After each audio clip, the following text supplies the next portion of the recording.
प्रथम कथा हूँ जे जड़े कलाकार केबे मृत्यु न थाए मुझे विश्वास करे एवं से मोर तांको शरीर को सी त्याग कर किंतु समस्त हृदय रे से आजीवन रहिबे से अमर अछंती एवं एति कहबी जे गोटे माटी आमे मु तांको कथा सुनिकी बड़ होईछि से जो स्कूल ले पढ़िले मोर स्वप्न थिला से स्कूल ले पाठ पढ़िया पे से स्कूल ले मु पढ़िली से कॉलेज रे भी मध्य मु पढ़िली एवं तांकोटू बहुत किछि शिखिछि बहुत जिंस शिखिछि एवं सबुठु बड़ जिंस होछि जे जणे कलाकार हिसाब रे भलो मनीष होबा दरकार एवं सेही जिंसटा ही तांको पाखरे सबुठु बेसी थिला मनीष पणिया प्रत्येकटी कलाकार को भल पाइबा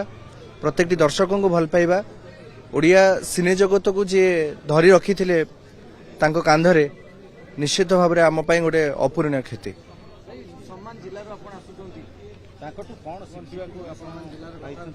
मु एबे भी जदि मन पकेबी जेबे भी सार सहित देखा हुए सार पचारते कि भल अच्छु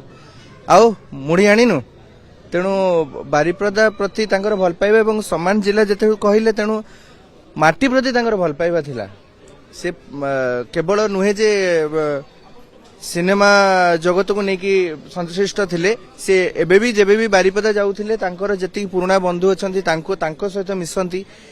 से ऑफ स्क्रीन कोन ऑन स्क्रीन सबुथिरे से हीरो थिले से बारिपदा आसी कि भुवनेश्वर रहले भुवनेश्वर रही कि मयूरभंज डेवलपमेंट कथा किछि चिंता कर निश्चित भाव में बहुत करचंती मयूरभंज महोत्सव मयूरभंज उत्सव सबुथिरे तांकर पाद पड़े एवं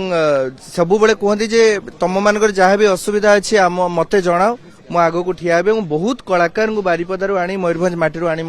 सुजोग देइछंती एठी।